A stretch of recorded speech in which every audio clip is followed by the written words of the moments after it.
Magandang hapon po sa inyo lahat. Ako nga pala si Henry Maghapon Diaz at kasama ko po ngayon si Ted Filon. Kasalukuyan po kami nag-interview ng isang multo. Okay, pala yun. At yun na nga, andun si Ted Filon sa bahay ng may-ari kasi base sa interview ng may-ari, totoo nga talaga na may multo sa kanilang lahi. Ay! Mula sa ABS-CBN News Center, Manila. Magandang hapon po sa inyo lahat. TV. Ako nga pala si Henry Maghapon Diaz. Kapapasok lang po ng balita ngayong hapon.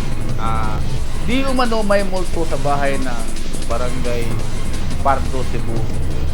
At yun na nga, i-interviewin natin yun.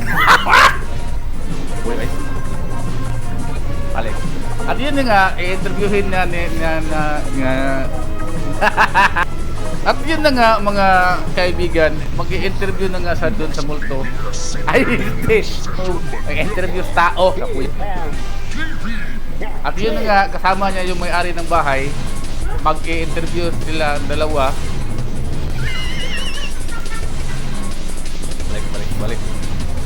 At yun na nga, nandun siya sa bahay ng may-ari. Mag-interview.